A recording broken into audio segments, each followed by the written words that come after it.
ప్రభునందు ప్రియ సహోదర సహోదరులారా, మీకు అందరికీ ఈ ఉదయకాలమున ప్రభువైన యేసుక్రీస్తు పరిశుద్ధ నామములో ప్రేమ వందనాలు తెలియజేస్తున్నాను.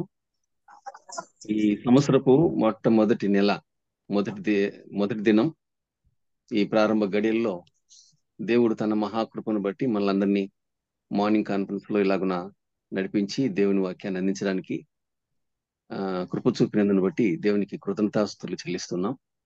మరి ఈ కూడికను మనము ప్రార్థనతో ప్రారంభించుకున్నాం. మన మధ్య ఉన్న పెద్దలు పాల్ శ్రీరాములు అంకులు ప్రార్థన చేస్తారు. అందరికీ వందనాలు. యేసుక్రీస్తు నామమున నూతన సంవత్సర శుభాకాంక్షలు. ప్రార్థన చేస్తున్నారు.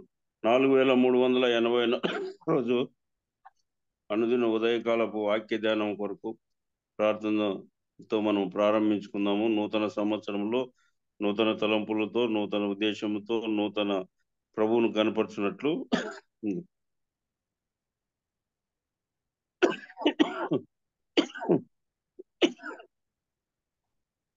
పూజ్యుడా, మహాగణుడా, మహోన్నతుడా, సర్వాధికారి, మా సృష్టికర్త, మా విమోచకుడు, అన్ని నామముల కన్నా పైన మా ప్రభు అయిన యేసుక్రీస్తు అతి శ్రేష్టమైన నామమున అరుణోదయనే ఉదయకాలం ప్రభు నూతన సంవత్సరంలో నాయన లోకంలోకి వెళ్ళిన ముందు మీ ముఖదర్శనం చేసుకుని మీ పాద సన్నిధి ఇచ్చినందుకు స్తోత్రాలు. చేరొచ్చిన ప్రియులందరినీ బట్టి స్తోత్రాలు ప్రభు. నాయన జూమ్ నిర్వాహకులు బార్నబాస్ను బట్టి స్తోత్రాలు. నడిపిస్తున్న నీ దాసుడు నాయన రవి మనోహర్ బట్టి స్తోత్రాలు.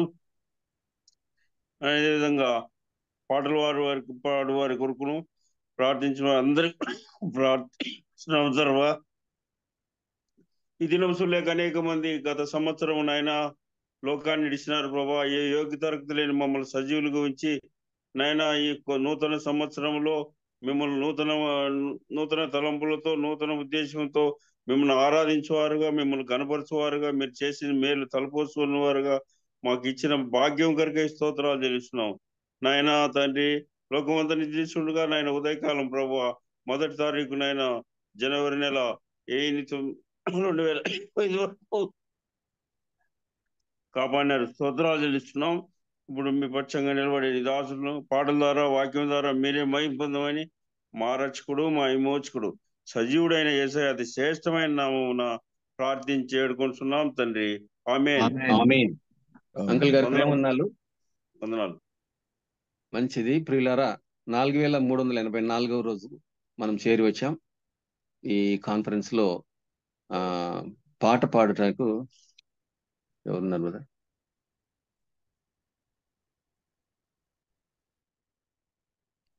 రూఫస్ అని ఉన్నారు.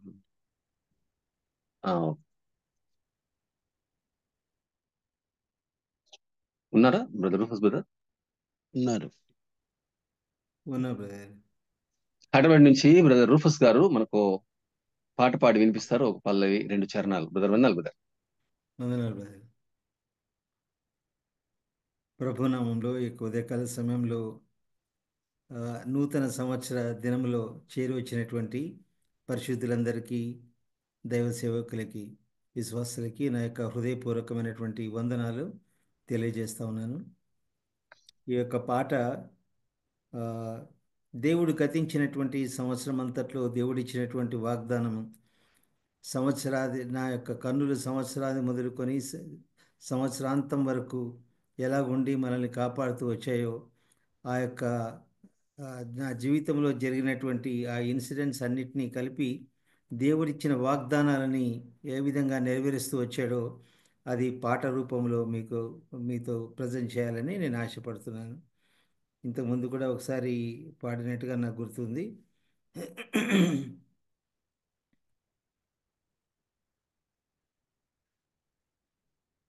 పర్వతములు తొలగిపోయినను, మెట్టలు తత్తరిల్లినా,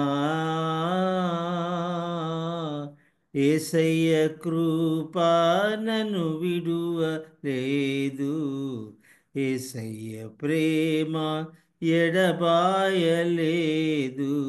పర్వతములు తొలగిపోయినను, మెట్టలు తత్తరిల్లినా యేసయ్య ప్రేమ నన్ను విడువలేదు, యేసయ్య కృప ఎడబాయలేదు.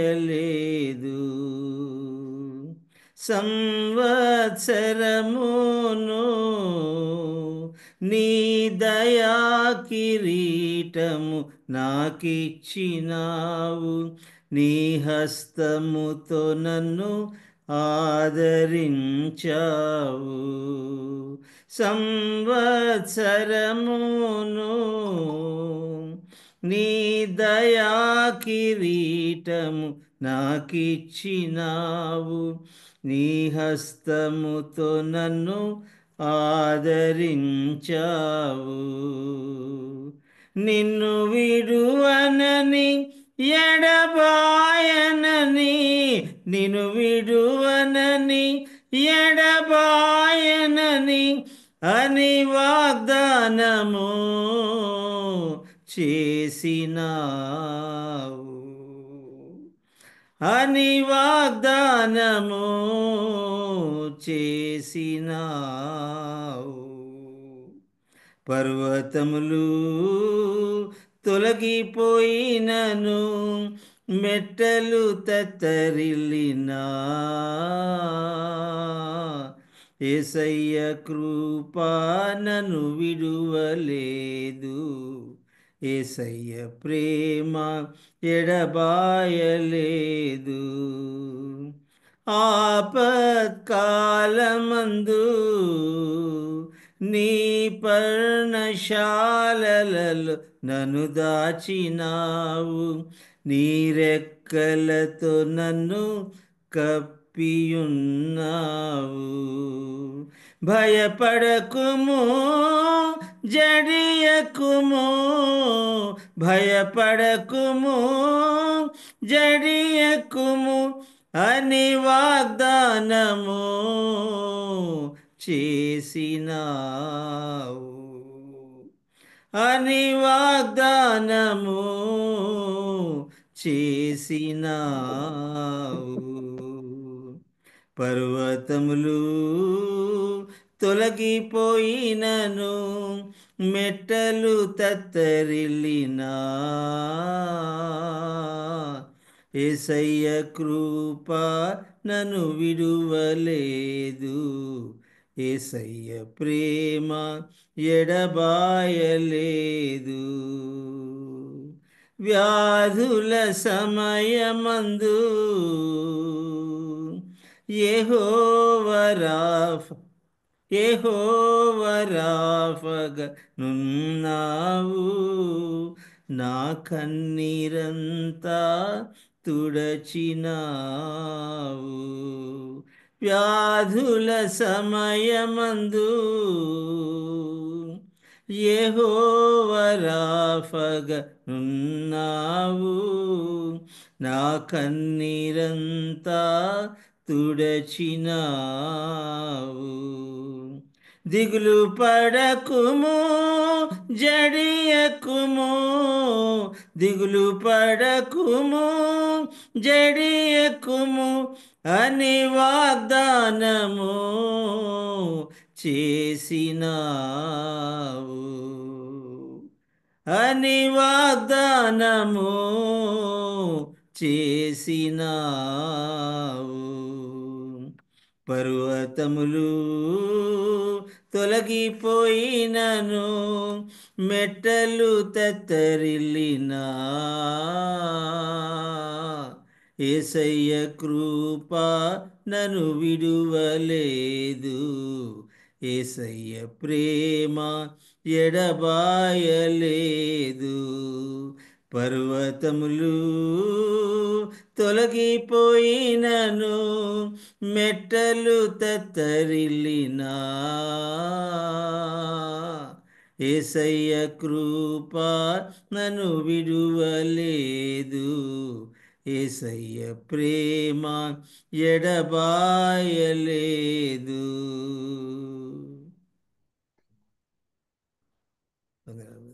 మంచిది.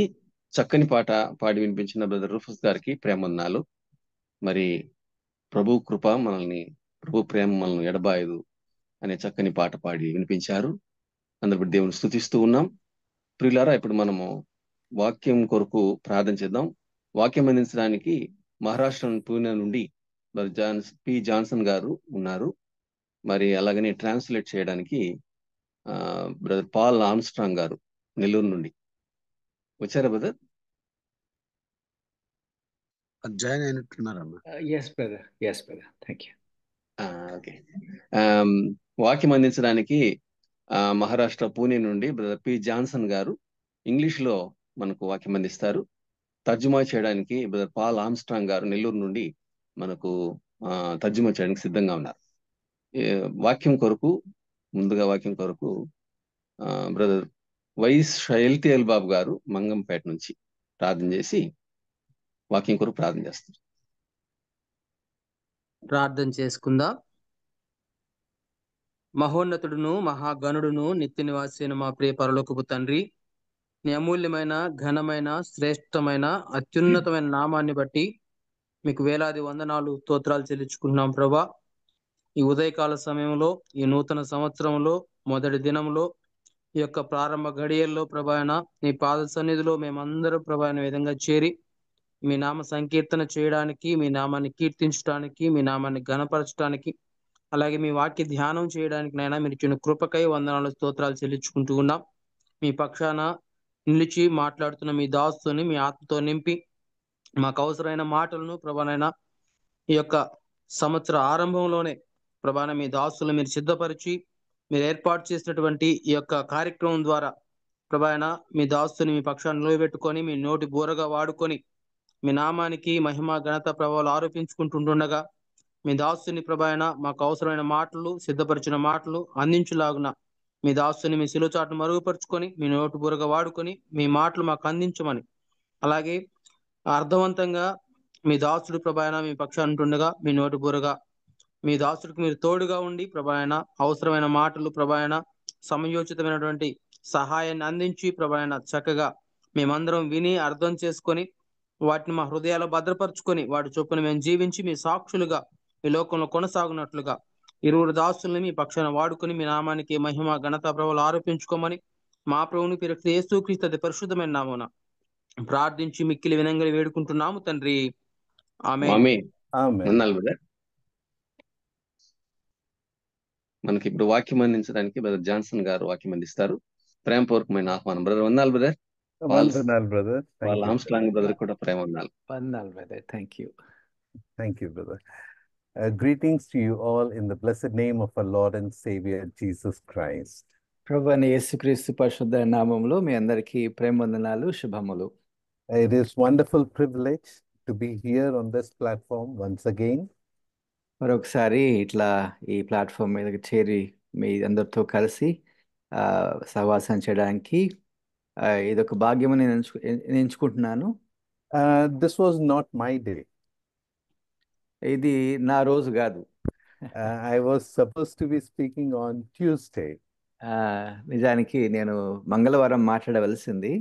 But it is God who plans things for us, and He has brought me here today to share the word with you.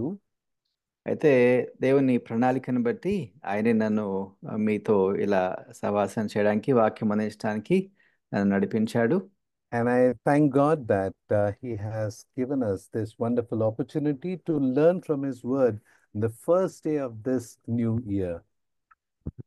ఈ సంవత్సరానికి మొదటి దినమున ఇలా మనం చేరి వచ్చి ఆయన వాక్యం నేర్చుకోవడానికి ప్రభు మనకి ఇచ్చిన అవకాశాన్ని బట్టి ప్రభుని స్తుతిస్తున్నాను. Years come by and years go by, but who remains is the Lord. సంవత్సరాలు వస్తాయి, సంవత్సరాలు వెళ్ళిపోతాయి, కానీ నిలిచి ఉండేవాడు మన ప్రభువే. But then it is this God who created time.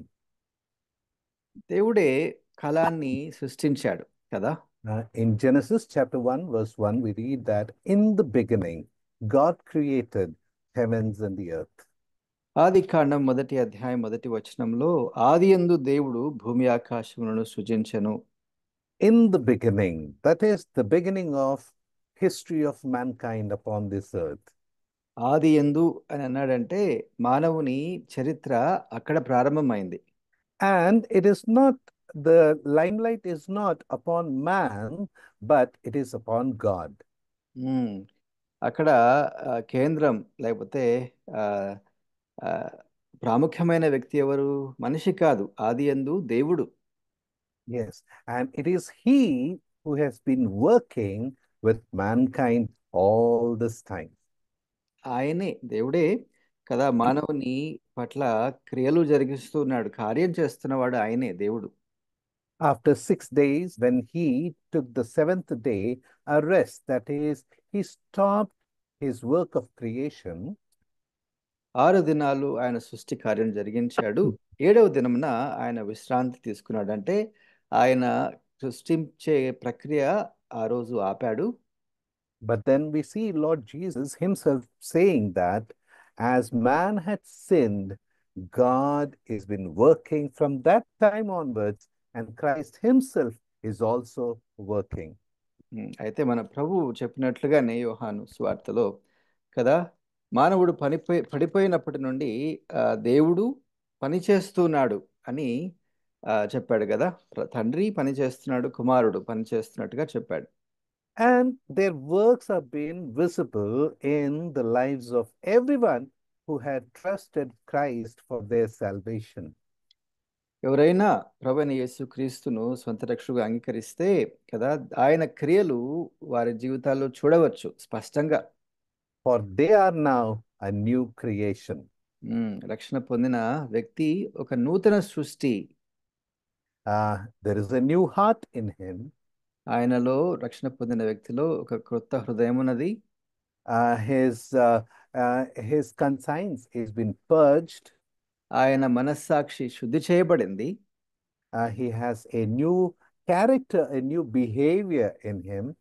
ఆయనలో క్రొత్త ప్రవర్తన, క్రొత్త వ్యక్తిత్వం రూపింపబడుతుంది.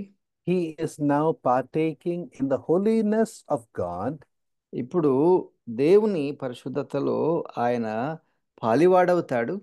He has a heavenly calling. అంతేకాదు, ఆయన పరలోకపు పిలుపుతో పిలువబడ్డాడు. And he has an heavenly inheritance in store for him. అంతేకాదు, ఆయనకి పరలోక స్వాస్థ్యము ఉన్నది. A new wisdom, క్రొత్త జ్ఞానము, a new song, క్రొత్త పాట, new beauty, క్రొత్త సౌందర్యము, new relation, క్రొత్త సంబంధము, new weapons. క్రొత్త ఆయుధాలు క్రైస్తవునికి, కొత్తగా జన్మించిన వారికి ఉన్నాయి.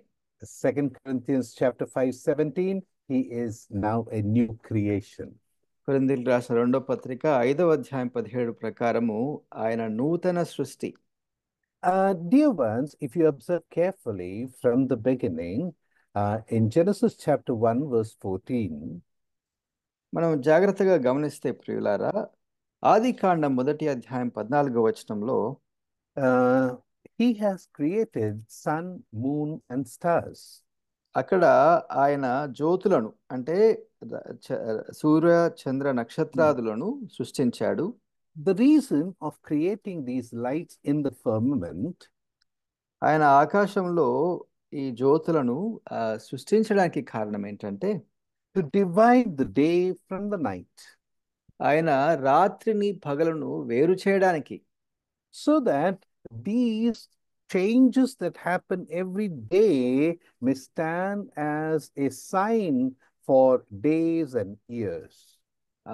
ఈ మార్పు కదా, ఈ వ్యత్యాసము పగలు రాత్రి మధ్య సంవత్సరాలు గడిచే కొద్దీ గమనించాలని, స్పష్టంగా కనిపించాలని ప్రభు అలా సృష్టించాడు జ్యోతులను. So we know that as this night is getting over, we are entering into a new day. కాబట్టి మనకు తెలుసు కదా, ఈ రాత్రి గడిచిపోతుందంటే పగలవుతుంది.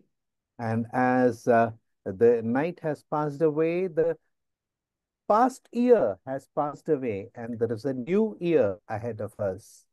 ఈ రాత్రి గడిచిపోయిన తర్వాత కదా, ఇప్పుడు మనము క్రొత్త దినంలో, క్రొత్త సంవత్సరంలో ఉన్నాం. As the new day begins, it brings its own joy and its own sorrow. ఈ క్రొత్త దినము ప్రారంభమైన తర్వాత ఆ ఆ దినానికి సంతోషం కదా, ఆ దినములో ఉన్న ఆనందం ఉంది, ఆ దినంలో ఉన్న దుఃఖము ఉంది. And like manner, the year that is before us, 2025, has its own sufferings and has its own joy. అలాగే క్రొత్త సంవత్సరంలో అడుగుపెట్టిన మనకు కదా దుఃఖము, అంతేకాదు శ్రమ కూడా ఉంది ఈ సంవత్సరంలో. There will be many prophets who will be prophesying on televisions and other places. ఎంతో మంది ప్రవక్తలు టెలివిజన్లో కావచ్చు, లేకపోతే ఎక్కడైనా కావచ్చు, ప్రవచిస్తారు, మాట్లాడతారు, వాక్యం బోధిస్తారు.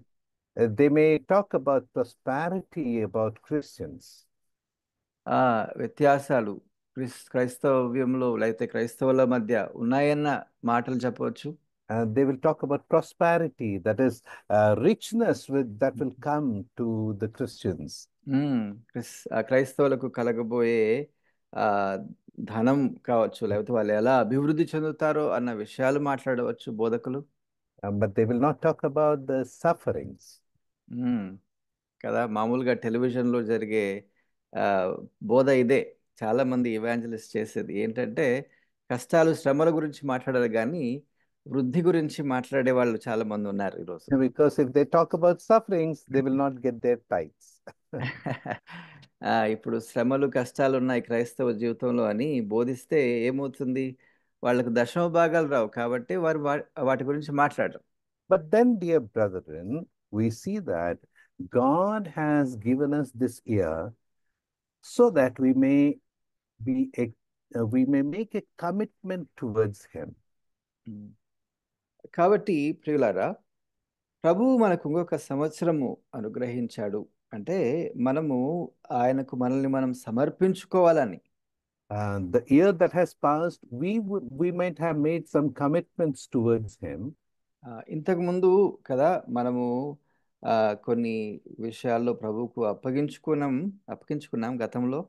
And probably we were not able to fulfill those commitments properly. వాటిని జరిగిస్తానని ప్రభు సన్నిధిలో ఒప్పుకొని వాగ్దానం చేసి అవి చేయలేకపోయాం కావచ్చు గత సంవత్సరంలో. But then God is gracious, for He has given us another year to live by. అయితే దేవుని కృపను బట్టి మరొక సంవత్సరం కదా ఆయన కొరకు జీవించడానికి మనకు అనుగ్రహించాడు. As we now move towards the scriptures, I want you to come with me to Ephesians chapter 5, verse 10. దేవుని వాక్యం మనం చదువుకుందాం. ఎఫెసీయులకు రాసిన పత్రిక 5వ అధ్యాయం 10వ వచనం చదువుతున్నాను, గమనించండి. ఎఫెసీ 5:10. గనుక ప్రభువుకి ఏది ప్రీతికరమైనదో దానిని పరీక్షించుచు వెలుగు సంబంధుల వలె నడుచుకొనుడి. May Lord add blessing to the portion that is being read for our hearing. ప్రభు వాక్యము మన వినికిడిలో దీవించి ఆయనే అందించును గాక. The word of God is telling us that we may search the things that are acceptable unto God. దేవుని వాక్యంలో చెప్పబడింది మాట ఏంటంటే మనము దేవునికి అనుకూలమైనదేదో అది పరీక్షించి తెలుసుకోవాలని, ప్రీతికరమైనదేదో. What God likes and what is acceptable to Him. దేవునికి అనుకూలమైనది ఏది, దేవునికి ప్రీతికరమైనది ఏది అన్నది పరీక్షించాలి. We know Abel and Cain. మనకు హేబేలు కయ్యూను గురించి తెలుసు కదా. Abel and Cain both had brought their offerings before God. వారిరువురు దేవుని దగ్గరికి అర్పణలు తీసుకొని వచ్చారు. As we read scriptures, it is written that Abel was acceptable and therefore his offering was also acceptable.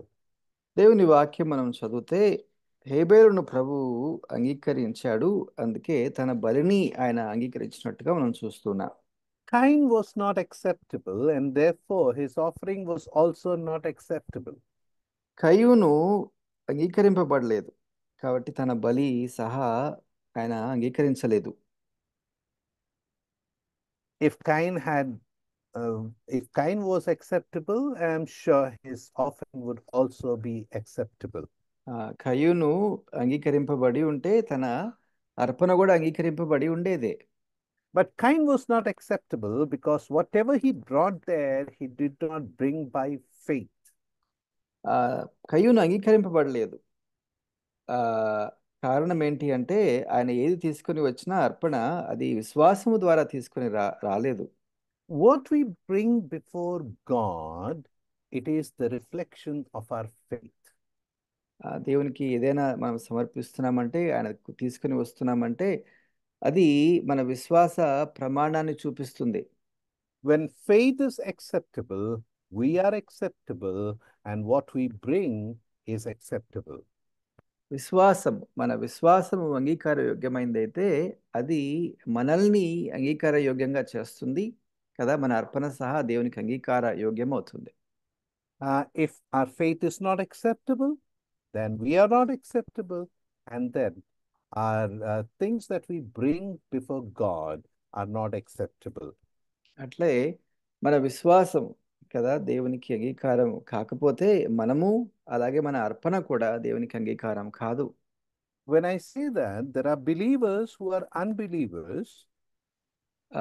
నేను ఇలా చెప్పాలనుకుంటున్నాను కదా, కొంతమంది విశ్వాసులు అవిశ్వాసులుగా ఉన్నారు.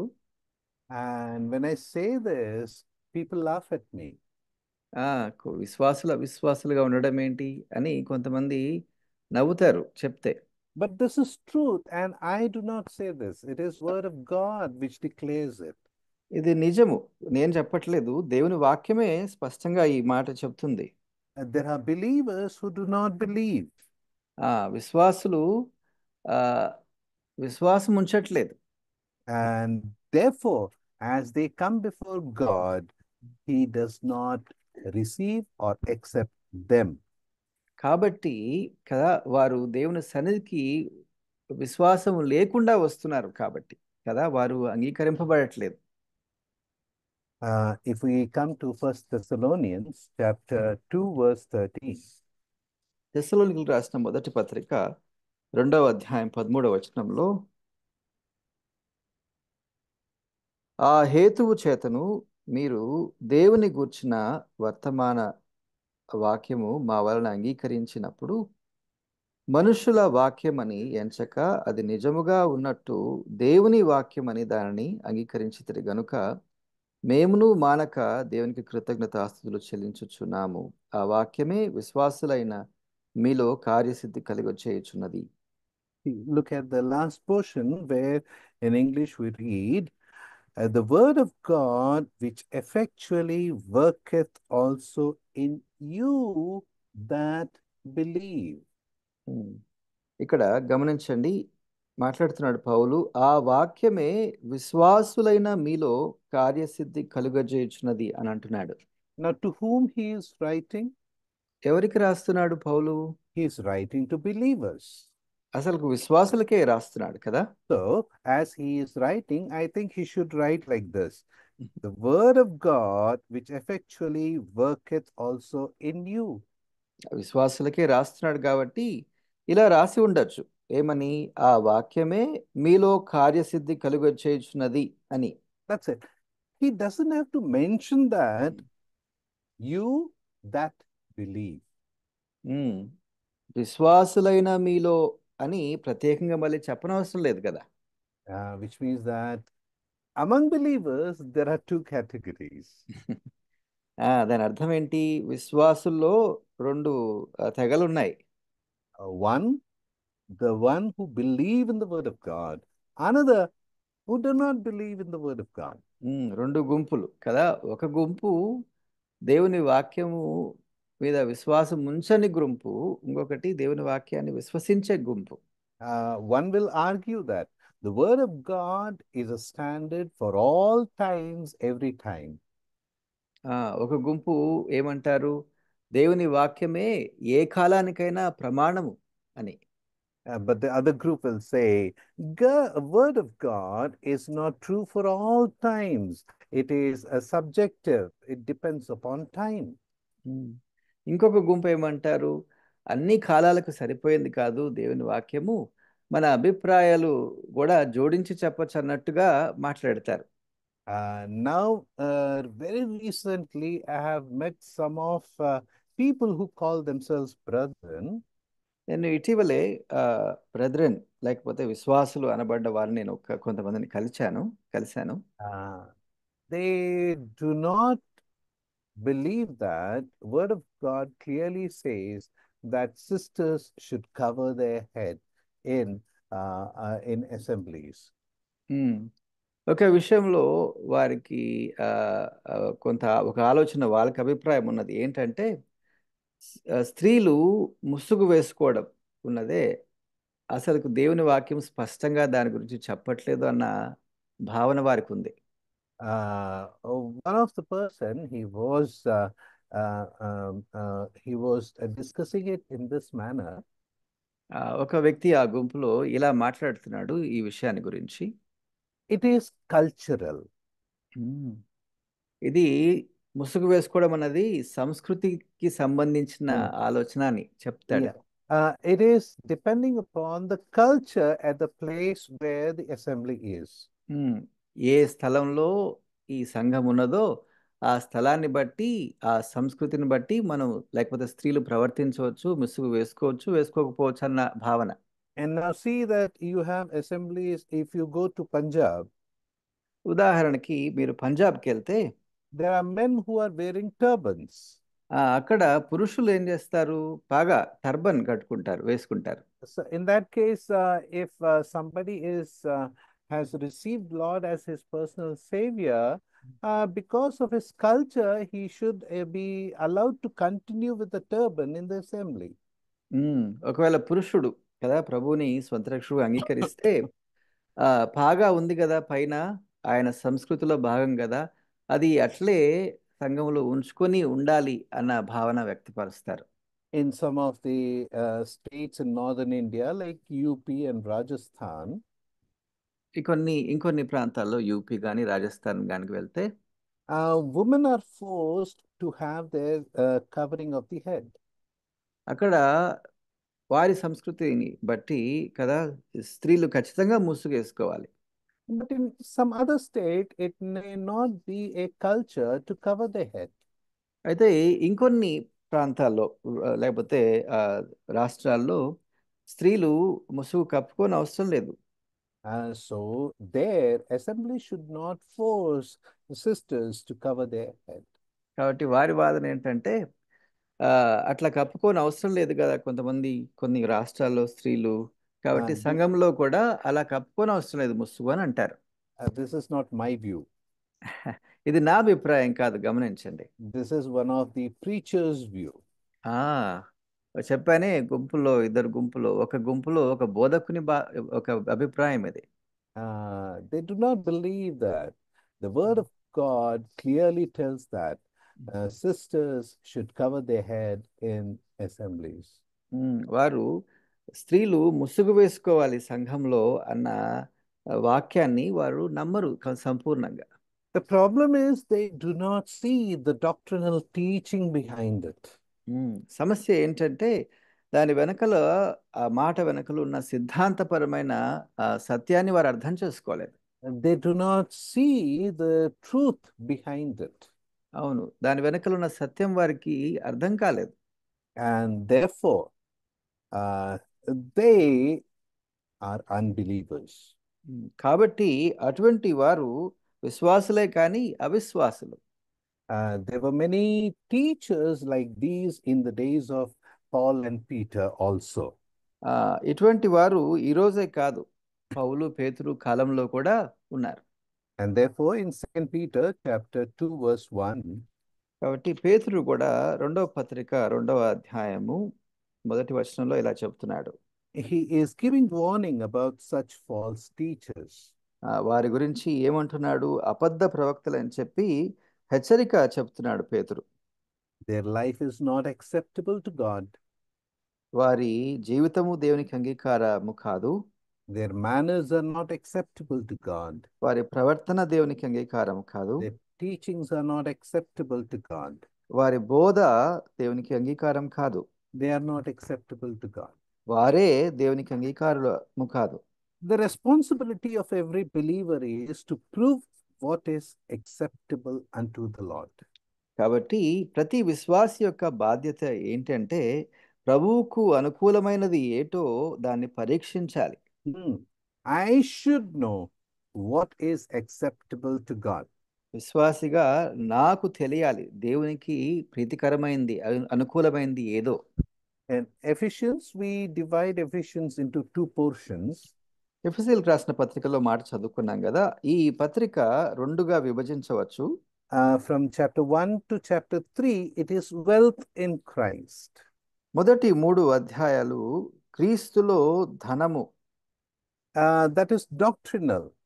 అది సిద్ధాంతపరమైన భాగము, మొదటి 3 అధ్యాయాలు. But when we come to chapter 4 to chapter 6, it is practical and it is about walk in Christ.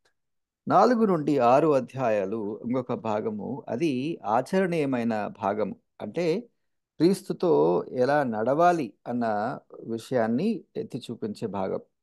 Today, many of the believers, they love doctrinal teachings. ఈరోజు చాలా మందికి మొదటి భాగమే ఇష్టం, అంటే సిద్ధాంతం ఇష్టం.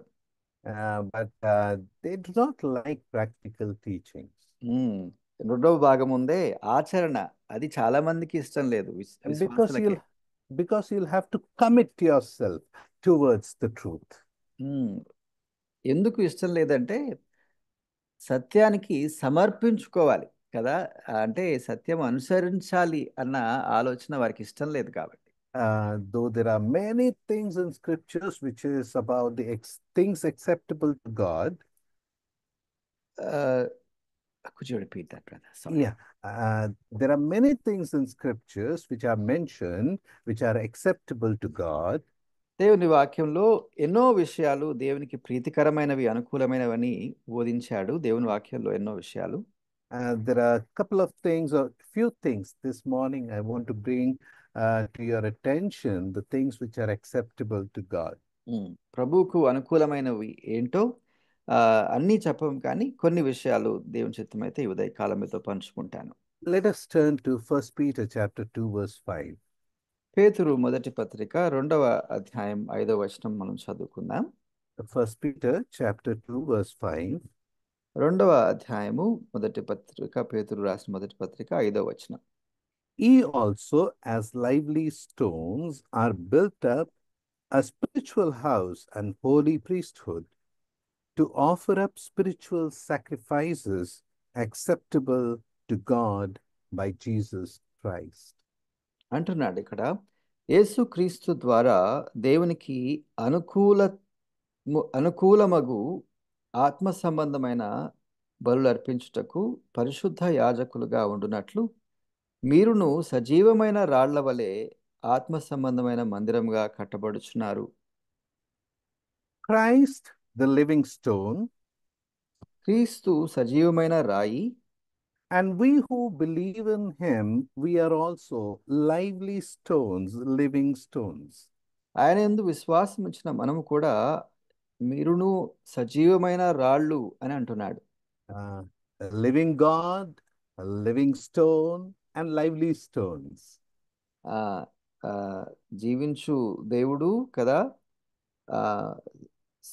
సజీవమైన రాళ్ళు కదా. So it is God the Father, the living God, God the Son, the living stone, you and me who were dead in our sins and trespasses. Now we are lively stones because we are lifted up from a dreadful, the situation in which we were. తండ్రి అయిన దేవుడు జీవించుతున్నాడు కదా, జీవించు దేవుడు. కుమారుడు సజీవమైన రాయి. అంతేకాదు విశ్వసించిన మనం కదా, మనం ఒకప్పుడు అపరాధముల చేత పాపముల చేత చచ్చిన స్థితిలో ఉన్నాము. అయితే ప్రభు మనల్ని తిరిగి క్రీస్తుతో బ్రతికించాడు. ఇప్పుడు మనం ఏమయ్యాం? సజీవమైన రాళ్ళయ్యాం. The dead stones cannot build up anything which is acceptable to God. చచ్చిన రాయి కదా, చచ్చిన రాళ్ళు దేవునికి అనుకూలమైనది ఏమీ కట్టబడ్డానికి ఉపయోగపడవు.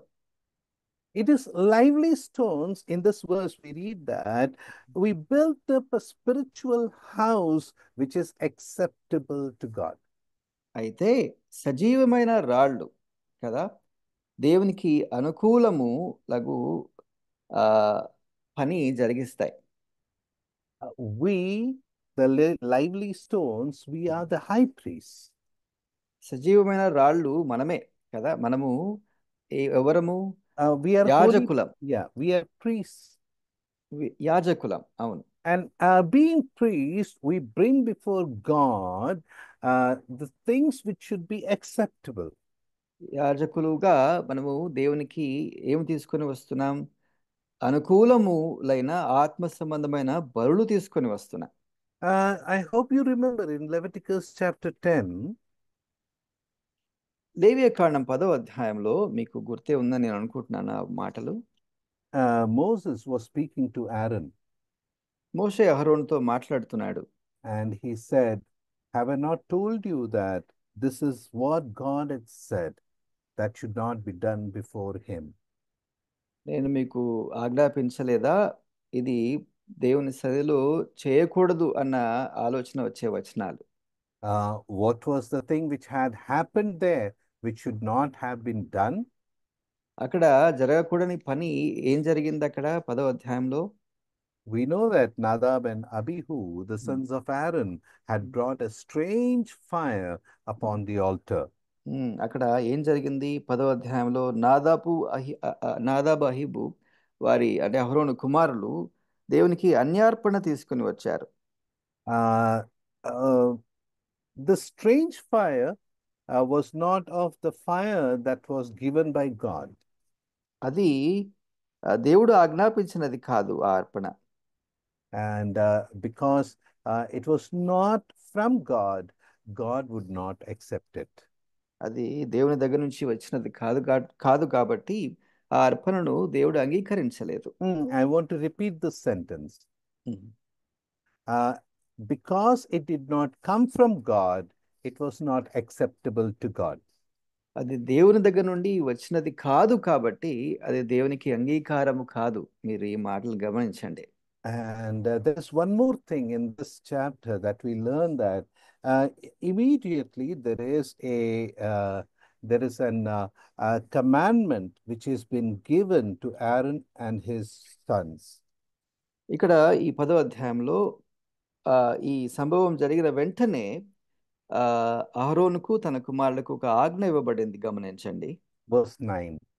9వ వచనంలో, do not drink wine nor strong drink, thou nor thy sons with thee, when ye go into the tabernacle of the congregation, lest ye die.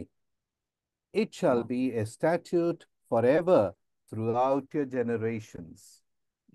ఏంటి ఆజ్ఞ? 9వ వచనంలో 8, 9 కలిసి ఉన్నాయి. మీరు ప్రత్యక్షపు గుడారంలోనికి వచ్చినప్పుడు మీరు చావకుండునట్లు దేవుడు నీ కుమారులను ద్రాక్షారసమునే గాని మద్యమునే గాని త్రాగకూడదు అని మాట్లాడుతున్నాడు.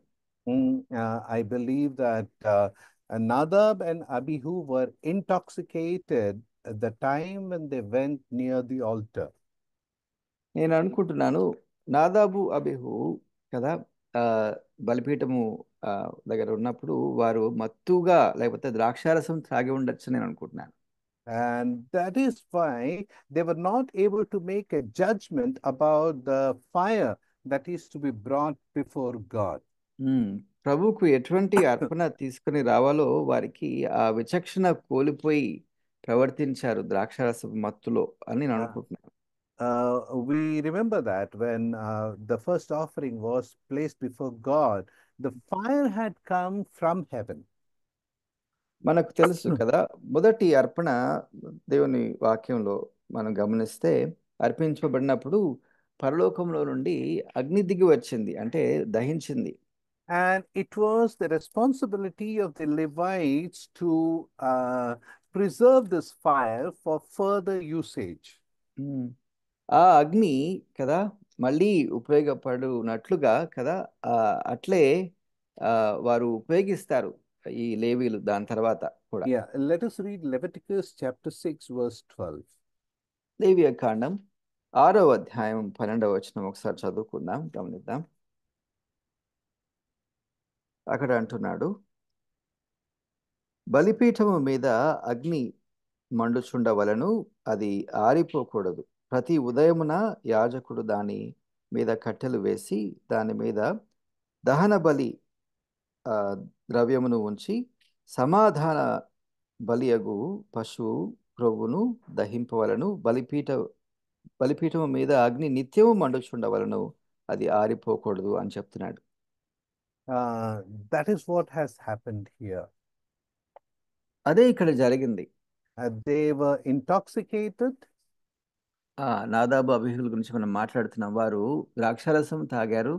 And therefore they were not able to make the right judgment regarding the fire. కాబట్టి ఆ అగ్ని గురించిన సరైన అవగాహన లేకుండా ప్రవర్తించారు వారు. And therefore what they brought before God was not according to the will of God, but according to their will.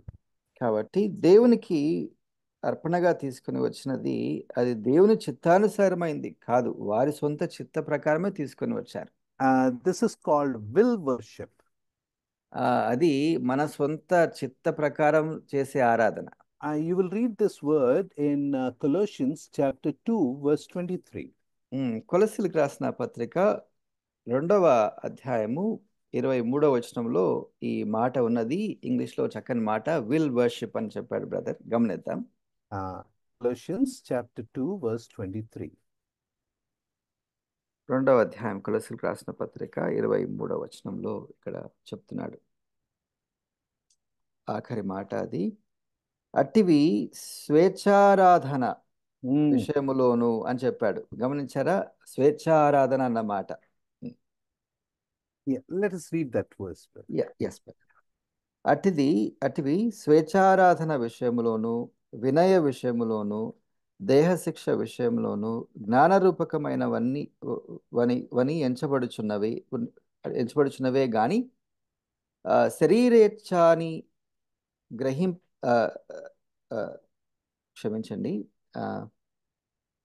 శరీరేచ్ఛాని గ్రహ విషయములో ఏమాత్రమును ఎన్నిక చేయదగినవి కావు అని మాట్లాడుతున్నాడు. It is a will worship of man which is never acceptable to God.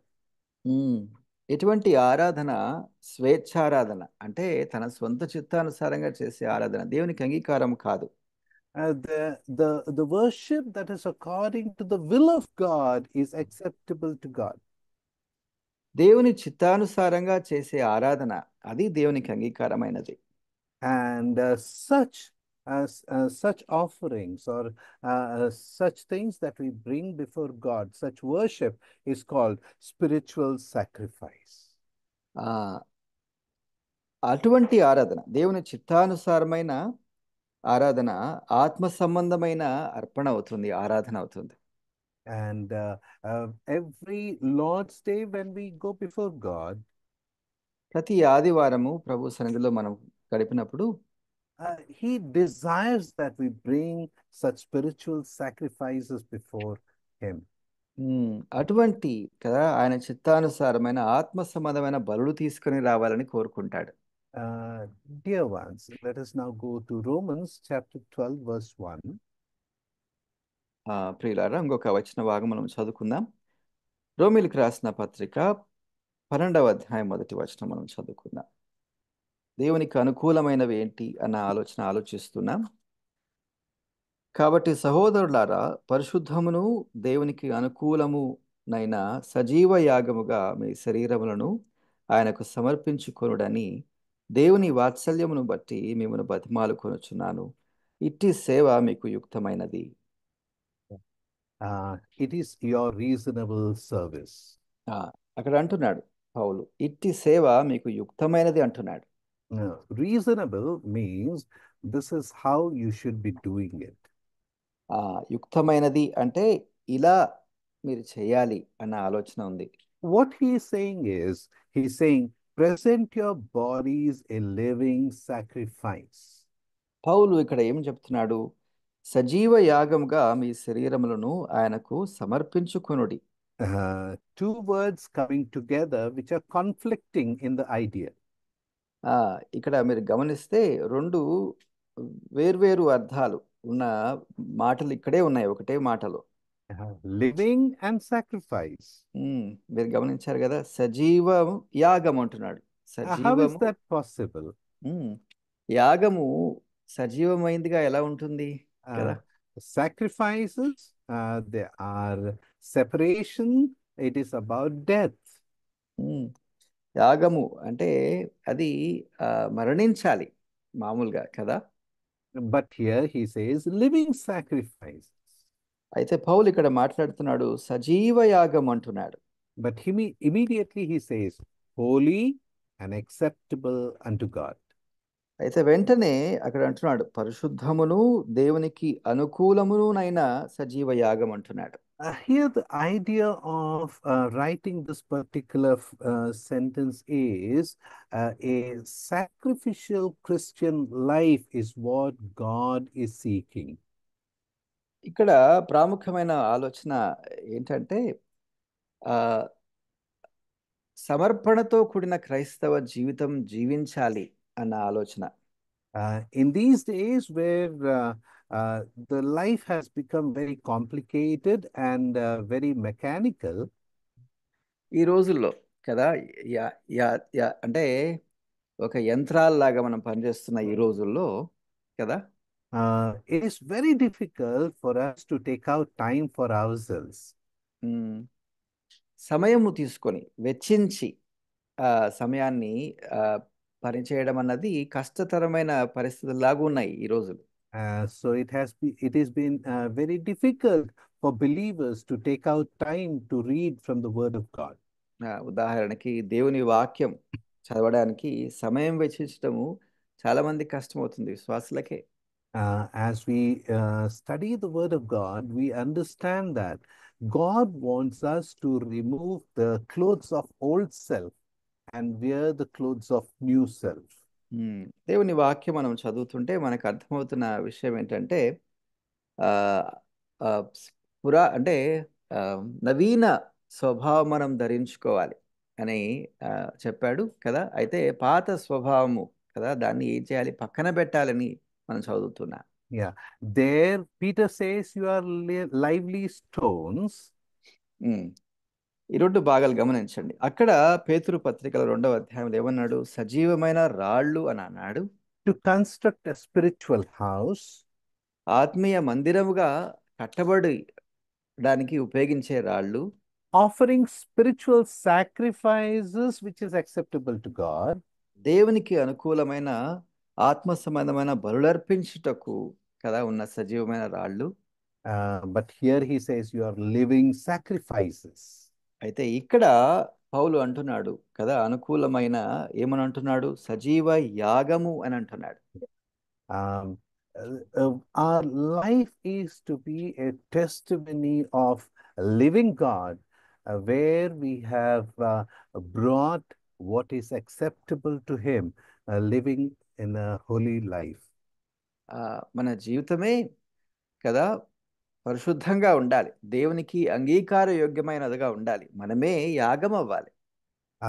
For this we cannot do this by being conformed to the world. ఇది ఎలా జరుగుతుంది కదా? లోక అనుసారంగా కదా, లోక ఆలోచనల ప్రకారం జరిగేది కాదు. Because in verse 2 he continues with that thought. లోక మర్యాద గురించి 2వ వచనంలో పౌలు అక్కడే రాస్తున్నాడు, మనకు తెలుసు కదా. But he says that we need to be transformed. లోక మర్యాదను అనుసరింపక అని మాట్లాడుతూ ఏమనంటున్నాడు? మీరు రూపాంతరము చెందాలి అంటున్నాడు. We need to renew. నూతనపరచబడాలి అని మాట్లాడుతున్నాడు.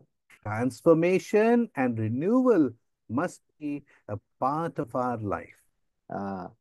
మన జీవితంలో భాగం అవ్వాలి ఈ 2 విషయాలు కదా. ఏంటి? నూతన పరచబడటము, రూపాంతరము చెందడం.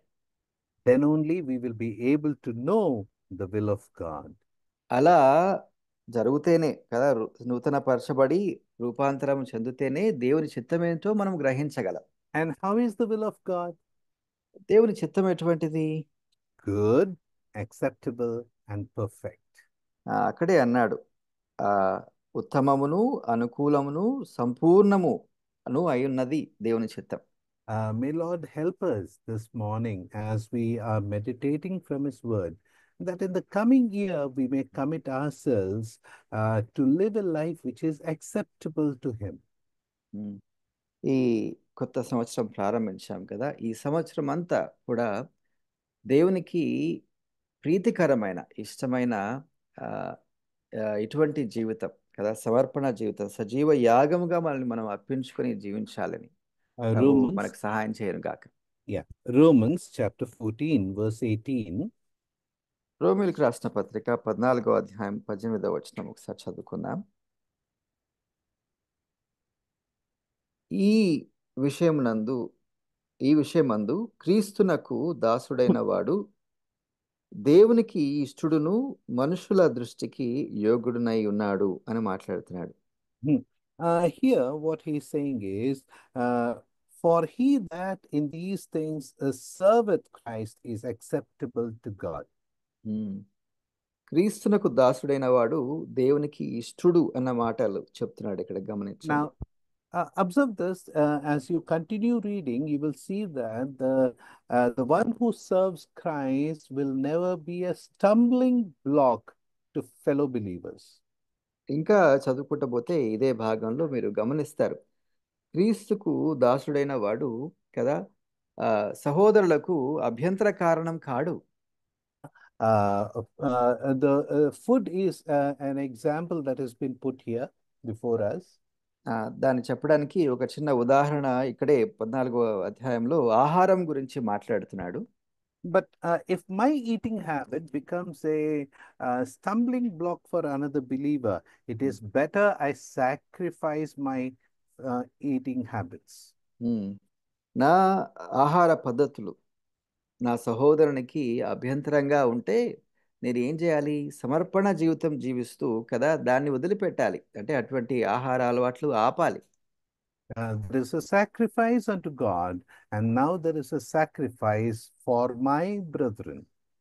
ఇక్కడ దేవునికి సమర్పణ అన్న ఒక అంశం ఉంది, అంతేకాదు సహోదరుని కొరకు అటువంటి సమర్పణ కలిగి జీవించాలి అన్న ఆలోచన కూడా ఉంది. When we live a life which is sacrificing towards our brethren, the life is acceptable to God.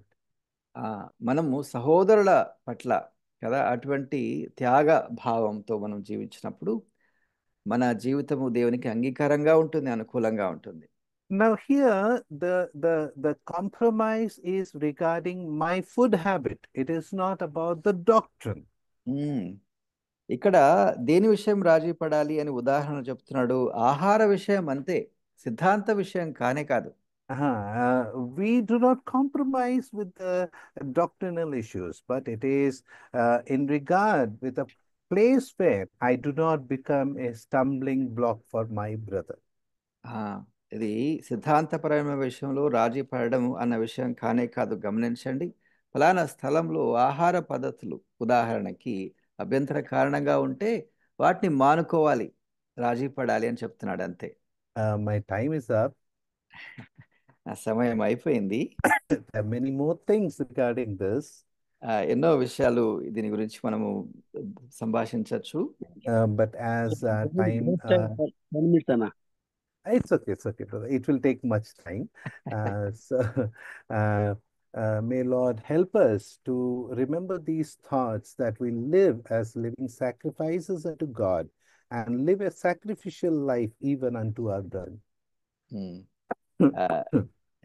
మనము ప్రభువు కొరకు కదా ప్రీతికరమైన జీవితం జీవిద్దాం, అనుకూలమైన సజీవ యాగంగా మనల్ని మనం సమర్పించుకొని జీవిద్దాం. అంతేకాదు మన సహోదరుల పట్ల కూడా త్యాగపూరితమైన భావం కలిగి ఉండి అటువంటి జీవితం జీవిస్తూ ప్రభువుకు ఇష్టంగా ప్రీతికరంగా జీవిద్దాం. May our lives be acceptable unto God, and may all glory, honor, and praises be unto Him, in the blessed name of our Lord and Savior Jesus Christ. Amen. Amen. మన జీవితాలు ఆయనకు అనుకూలంగా ప్రీతికరంగా ఉన్నట్లుగా ప్రభు సహాయం చేయనుగాక. మహిమ ఘనత ప్రభావములకు ఆయనకే చెల్లునుగాక. ఆమేన్. Thank you, ఆమె brother. Thank you so much. వందనాలు brother. ప్రియులారా, చక్కని వాక్యాన్ని ఈరోజు మనం వినగలిగినాం. ఎఫ్సి పత్రిక 5వ అధ్యాయం 10వ వచనం నుండి దేవునికి ప్రీతికరమైనటువంటి జీవితం మనము కలిగి ఉండాలి. మన అర్పణలు అంగీకరించబడాలంటే హేబేలు అర్పణ వలె దేవునికి ప్రీతికరంగా మనం జీవించాలి. ప్రభు అయిన యేసుక్రీస్తు ద్వారా అర్పించే ప్రతి బలి కూడా దేవునికి యోగ్యమైనగా, అంటే యోగ్యమైన జీవితం మనం కలిగి ఉండాలని హెచ్చరించారు. అందరి బట్టి దేవుని స్తుతిస్తాం. ఈ సంవత్సరం అంతా అలాంటి జీవితం మనం కలిగి ఉండి దేవుని మహింపరుద్దాం. దేవునికి స్తోత్రం. చక్కని సందేశాన్ని అందించినట్టు బ్రదర్ జాన్సన్ గారికి, అలాగనే పాల్ ఆర్మ్స్ట్రాంగ్ గారికి ప్రేమవందనాలు తెలియజేస్తున్నాం. ఈ కూడికను ప్రార్థనతో మనం ముగించుకున్నాం. బ్రదర్ గోపాల్ ఉన్నారు. బ్రదర్ గోపాల్ వారి కుమార్తె ఈరోజు జన్మదినం, శ్రేష్ఠపాల్. ఆ అమ్మాయికి జన్మదినం ఉంది. అట్లాగే దిద్దే యేసేఫ్ గారు భార్య సహోదరి చంద్రలీల ఆరోగ్య కొరకు కూడా ప్రార్థన చేద్దాం. పెరాలసిస్ తో బాధపడుతున్న సహోదరి. ఈ 2 అంశాలు కూడా మన ప్రార్థనలో జ్ఞాపకం చేసుకోవాల్సిందిగా మరి విన్నవిస్తున్నాము. బ్రదర్ దేవదానం గారు, పెద్దలు బ్రదర్ దేవదానం గారు ముంబై నుండి వచ్చిన వారు మనకు ముగింపు ప్రార్థన చేస్తారు.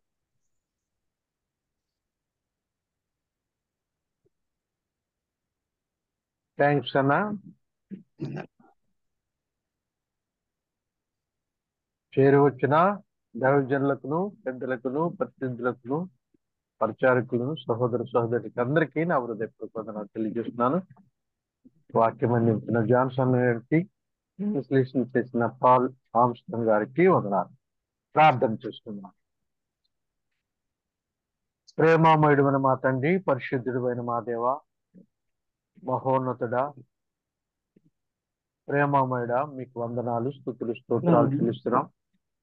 మీ కృపను బట్టి గత సంవత్సరం జనవరి 1 నుండి డిసెంబర్ ఆఖరి దినం వరకు మీ కృపారెక్కల నేటి కింద మమ్మల్ని అందరినీ భద్రపరిచి సజ్జుల గురించి ఈ ఉదయకాలమున మీ యొక్క కృపలను మేము పొందటానికి గాను 4384 దినమున ఈ జూమ్ లో మమ్మల్ని ఉంచిన విధానాన్ని బట్టి వందనాలు చెల్లిస్తున్నాం.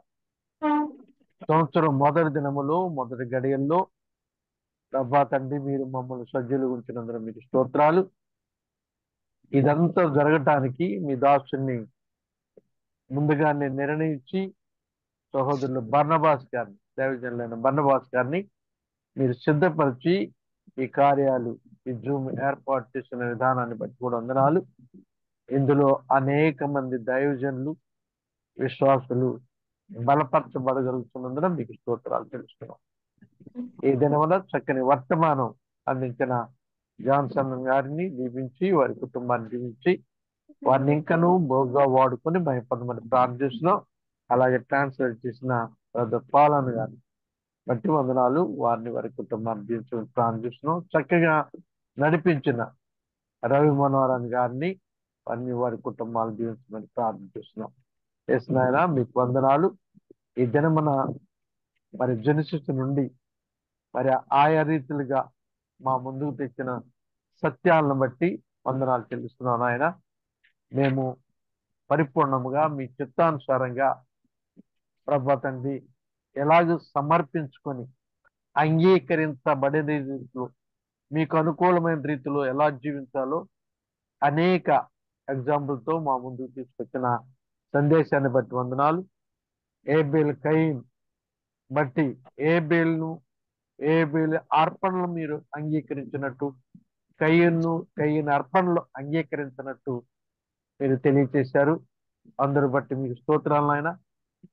అలాగూ అంగీకరింపబడిన వారిలో ఉండునట్లు, మా విశ్వాసము అంగీకరింపబడిన రీతిగా ఉండినట్లు కృప చూపమని ప్రతిలో అంటున్నాం. విశ్వాసములో అంగీకరింపబడినప్పుడు మేము కూడా అంగీకరించబడతామని మీరు తెలియజేసిన సత్యాలను బట్టి కూడా వందనాలు చెల్లిస్తున్నాను ఆయన. మరి సామాన్యమైన రీతిలో మేము ఉండక మీ చిత్తానుసారంగా, మీకిష్టమైన రీతిగా సజీవమైన రాళ్ళ వల్లే, సజీవమైన దేవుణ్ణి మేము కొలుచున్నట్లు మరి ఘనపరుచున్నట్లు మమ్మల్ని బలపరచండి. మేము పొందమని ప్రార్థన చేస్తున్నాం. నూతన సంవత్సరంలో ప్రభా మీకిష్టలుగా మీరు మమ్మల్ని యాక్సెప్ట్ చేసే విధానంలో మరి మంచి ఆరాధన, దేవుని చిత్తానుసారంగా చేసే ఆరాధన, అంగీకరించగలిగే ఆరాధన, ఆత్మ సంబంధమైన ఆరాధన మేము కలిగి సజీవ యాగముగా మా శరీరం సమర్పించుకొని మీ చిత్తములో జీవించుటకు మమ్మల్ని బలపరచమని బ్రతిమలాడుతున్నాం. చేరి వచ్చిన ప్రతి వారిని, ప్రతి కుటుంబాన్ని దీవించి మహిమ పొందమని కూడా ప్రార్థన చేస్తున్నాం. మరి ఇక ముందు మేము సమర్పణ కలిగిన వారమై దేవుని కొరకును సహోదరుల కొరకును మేము మంచి జీవితం జీవించినట్లు మీకు ఇష్టమైన వాటిని మాత్రమే చేస్తూ సమర్పణ హృదయంతో ముందుకు సాగడానికి మమ్మల్ని బలపరచమని ప్రార్థన చేస్తున్నాం. మరి ఈ చేరి వచ్చిన ప్రతి కుటుంబాన్ని, ప్రతి పెద్దను మరొకసారి మీ చేతులకు అప్పగిస్తున్నాం. సహాయం చేయండి. నిజంగా మేము భక్తులమని, శ్రేష్ఠులమని, గొప్పవారమని కాదు, కానీ కేవలం మీ ఉచితమైన కృప ద్వారా ప్రభా మమ్మల్ని దీవించి ఆశీర్దించి మీ కృపలతో నింపటానికి మరి నూతన సంవత్సరం మరొక సమయం దయచేస్తారు. నిజమైన ఆయన జ్ఞాపం చేశారు విద్వాసులు. గత సంవత్సరంలో అనేక డెసిషన్స్ తీసుకొని వాటిని పరిపూర్ణంగా చేయలేని పరిస్థితుల్లో అనేకులు ఉన్నాం. ఆ బలహీనతలు మాకు రాకుండా ప్రభా తండ్రి మేము ముందుకు సాగడానికి మమ్మల్ని బలపరచండి. ఇంకా సమయం ఇచ్చారు, ఇంకా సంపూర్ణంగా మేము సరిచేసుకొని మీ చిత్తమునకు అప్పగించుకునే వారంగా చేయమని ఇంతవరకు మీరు చేసిన ప్రతి మేరకు వందనాలు చెల్లిస్తున్నాం. ఈ నూతన దినంలో ప్రవేశించారు, నూతన సంవత్సరంలో ప్రవేశపెట్టారు. అందరూ బట్టి మిమ్మల్ని స్తుతిస్తూ ఈ దినదేవులతో నిమ్మని ఈ సంవత్సరం అంతా మీ కృపారేఖలు నెరకుండా మమ్మల్ని భద్రపరచమని యేసు పరిశుద్ధ నామన వందనము చెల్లించి వేడుకొని ప్రార్థన చేస్తున్నాం తండ్రి. ఆమేన్. ఆమేన్. వందనాలు పెద్దలు, వందనాలన్నా. దేవదాసు వందనాలు. మంచిది. ప్రియులారా, మనము ఈరోజు చక్కని సందేశాలు వినగలిగినాం. ఈ కార్యక్రమంలో సహకరించినటువంటి ప్రారంభ చేసిన సహోదరులు, చక్కని పాట పాడి వినిపించిన సహోదరులు, అలాగే వాక్యం కొరకు ప్రార్థన చేసినటువంటి సహోదరులు, ముగింపు ప్రార్థన చేసినటువంటి సహోదరులకు ప్రేమవందనాలు తెలియజేస్తున్నాం. మరి ముఖ్యంగా దేవుని వాక్యాన్ని మనకందరికీ అర్థమయ్యే రీతిలో అందించినటువంటి ప్రియులు జాన్సన్ గారికి, అలాగనే చక్కగా తర్జుమా చేసి మనకందరికీ గ్రహింపు కలిగే రీతిలో తర్జుమా చేసిన బ్రదర్ పాల్ ఆమ్స్ట్రాంగ్ గారికి కూడా ప్రేమవందనాలు. ఈ కూడికను నడిపించడానికి, అధ్యక్షత వహించడానికి నాకు అవకాశం ఇచ్చినట్టు బ్రదర్ బందబాస్ గారికి సమయాన్ని అప్పగిస్తున్నాను. మనము శ్రేష్ఠపాల్ అమ్మాయి జన్మదినం ఈరోజు, బ్రదర్ గోపాల్ గారి కుమార్తె. సారీ అన్న, ఆ సంగతి స్లిప్ అయిపోయింది. మరొకరికి చేద్దాం, ప్రార్థన చేద్దాం. ఆదినారాయణ ప్రార్థన చేస్తారు అమ్మాయి శ్రేష్ఠ కొరకు. చేయండి.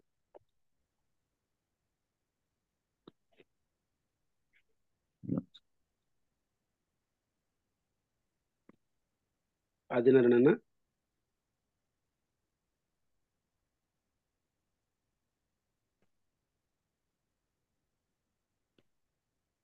అన్న ఇజ్రాయెల్ బ్రదర్ చేస్తా, లేకపోతే చేయండి అన్న.